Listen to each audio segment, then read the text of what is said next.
My name is John, and I'm 47. I met my ex-wife, Leah, in college when I was 18 years old.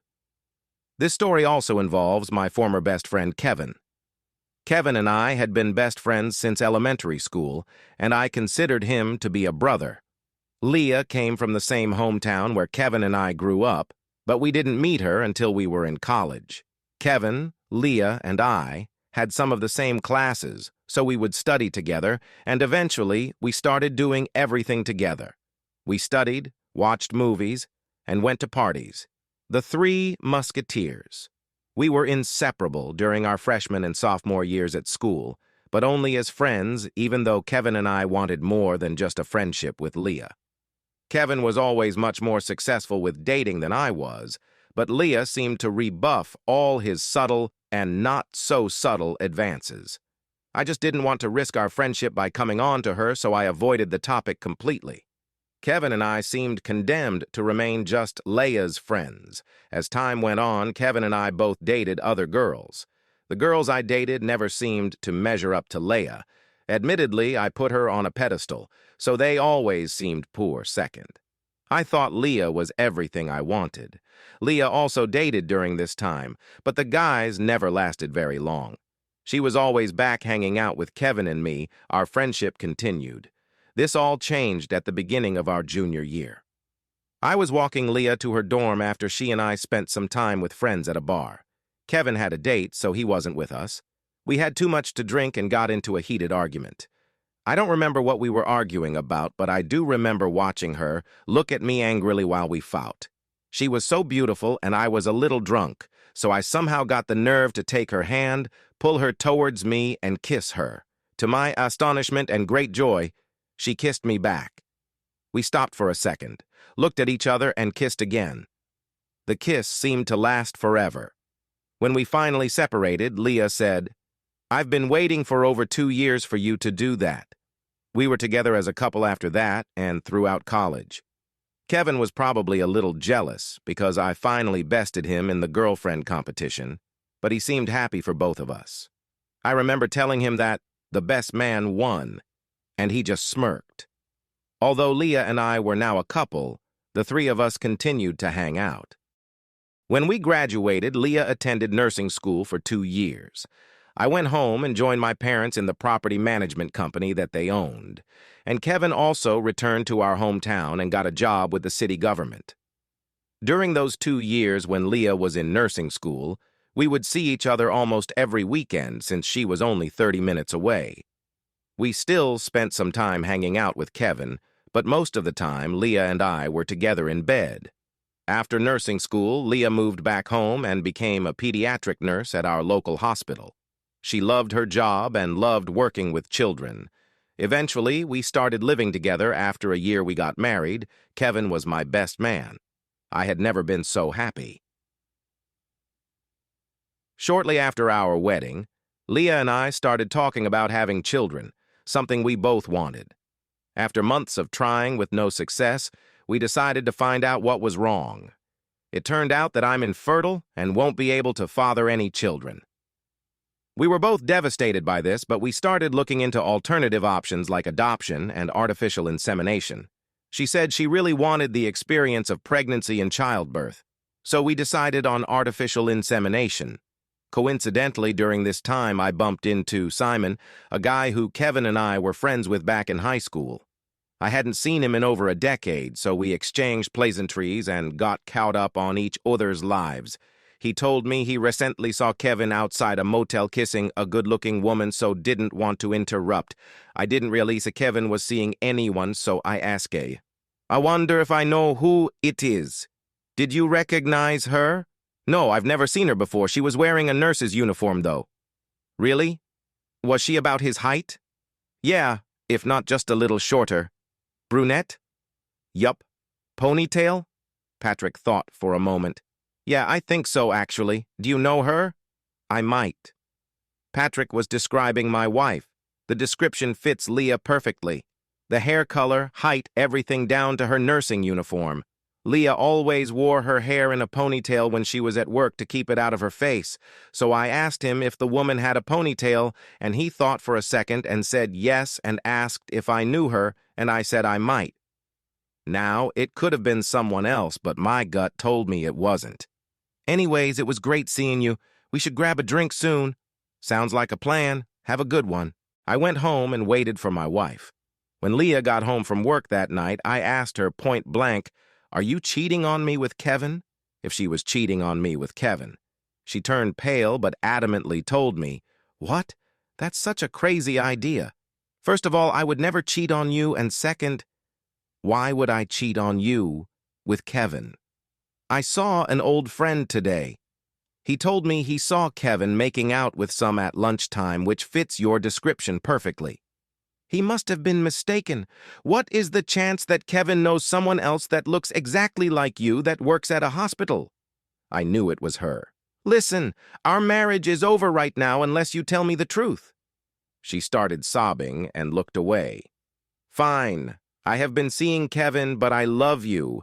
I have just always been attracted to him, and I didn't think you would find out or be hurt by this."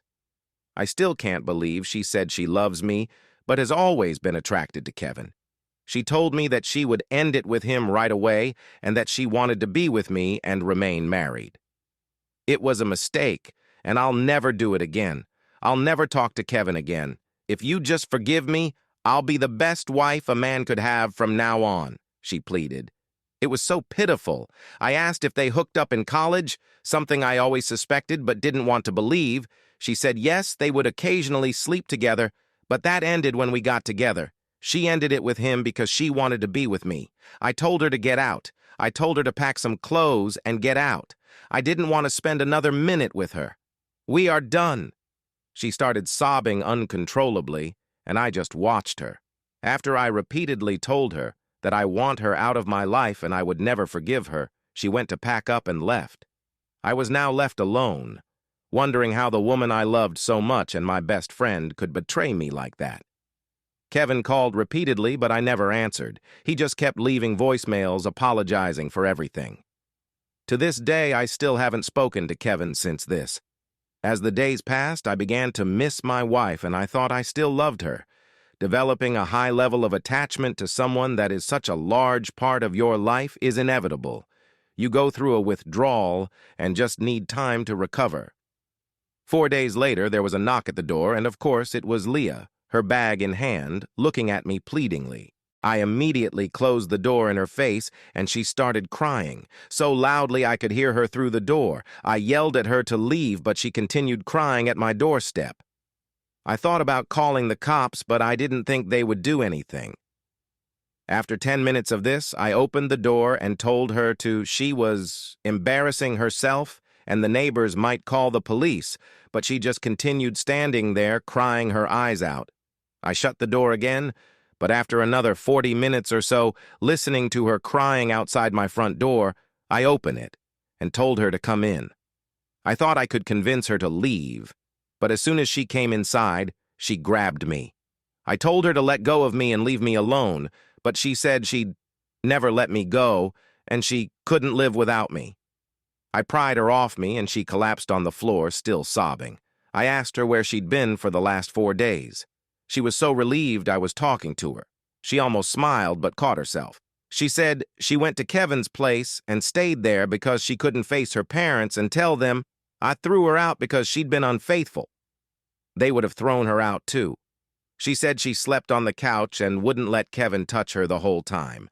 The entire time she just thought about me, how much she loved me and how she wrecked her life. She was determined to fix what she did. We could be happy together again. To make a long story short, I took her back and I paid for it. After I took her back, she kept her promise. She was the best wife anybody could ask for. Neither of us saw or talked to Kevin again. I never saw her talk to him again. 3 years passed, Leah and I started talking about having children again, and she still wanted to go through the pregnancy and give birth to our child. There was a fertility clinic associated with the hospital she worked at, and artificial insemination was covered by our insurance. She started saying how she wanted to start right away because she wasn't getting any younger and wanted 2 children. We made an appointment with the clinic and went through all the bureaucratic nonsense, did some tests, and we picked the anonymous donor that we thought was the best choice. Leah came home and told me they had given her a date for the insemination. It was a morning when I had a meeting with a prospective new client. It was a very important, lucrative potential client. I couldn't miss this meeting. I was pissed off because she knew I had that meeting and scheduled her insemination procedure when I couldn't be there. I told Leah to change the date because I wanted to be there with her, and she told me she'd be in and out in a few minutes. They might not even let me in the room, so I should just go to my meeting and we talk about afterward, and she would tell me all the details. We argued, but Leah told me to go to the meeting. She didn't want to delay any longer. It was the time of the month when success was most likely. She could go on her own and go back to work. I told her I'd reschedule my meeting. She got angry and told me not to be silly. She said she wasn't a child who needed me to be there to hold her hand. She won the argument. She went to have her procedure and I went to my meeting. Leah eventually became pregnant and we were excited about it. She was in bliss. She had a perpetual smile on her face. After we got back together, I started to go by the hospital to take Leah for lunch. I was suspicious and wanted to check up on her. Honestly, my trust issues and suspicions probably would never go away. I can live with that as long as I could reassure myself she remained faithful, so I checked up on her by occasionally surprising her at lunchtime. Leah never knew when I was coming to surprise her, but she was always at work when I came by, either on the floor or in the break room. She knew what I was doing, but seemed happy to show that she was where she was supposed to be and wasn't meeting anyone at lunchtime like when she was seeing Kevin. About 5 weeks into her pregnancy, I went to the hospital to surprise Leah for lunch, and I bumped into one of the fertility clinic nurses who had been working with Leah.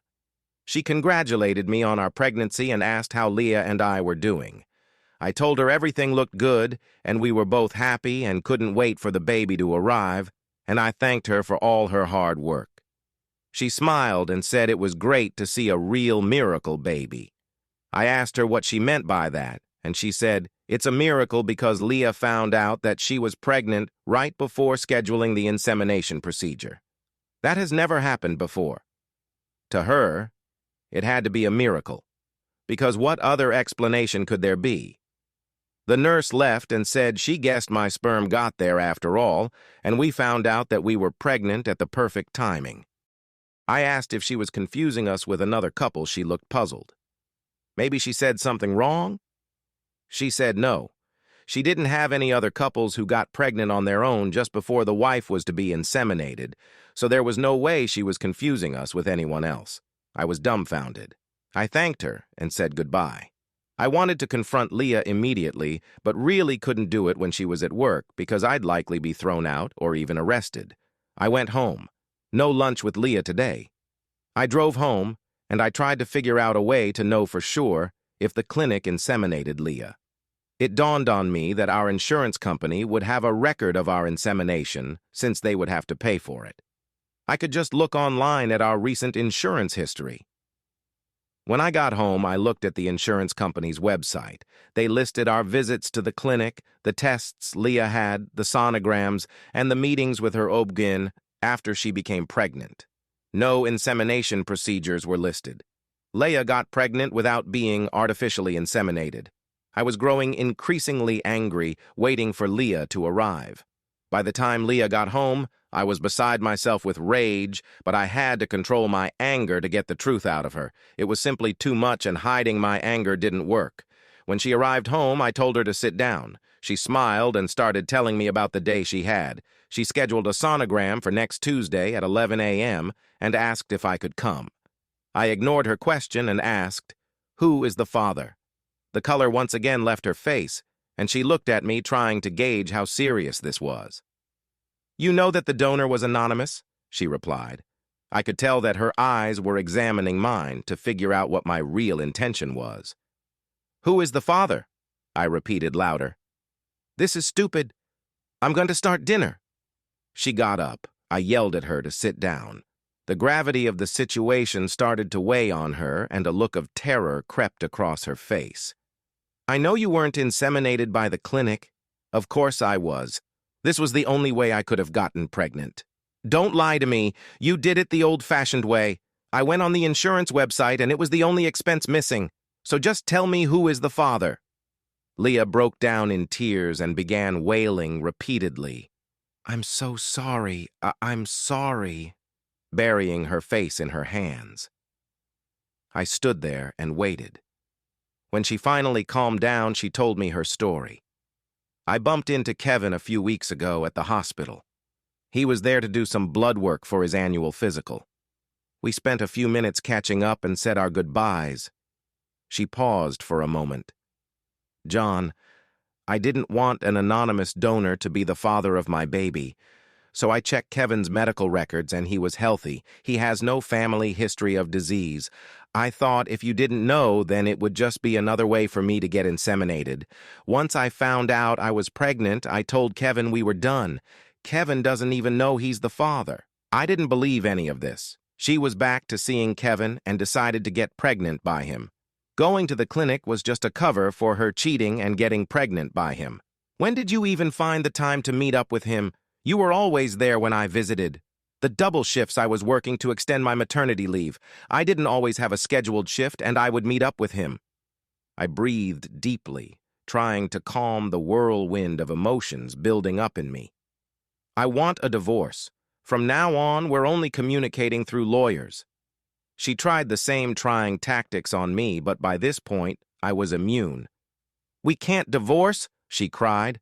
We love each other too much. We overcame this before, and we can do it again because we love each other.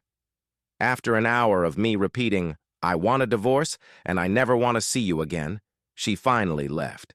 I guess she thought I'd cool off like last time when we got back together, but that's not going to happen this time. She continued to leave voice messages throughout the divorce process.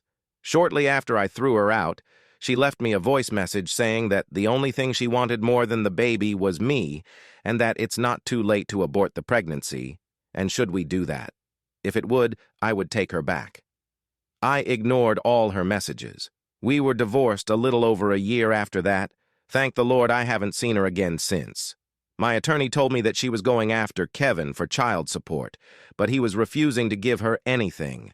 They deserve each other. Cheating is unfortunately common, but if you're a victim of a cheater, then make sure it's only once. End the relationship right there and then. There is simply no excuse for cheating. It is a situation that cannot be overcome. Like a scar on your skin, you'll always have reminders of the trauma they caused, and if we're being honest, they will most likely do it again.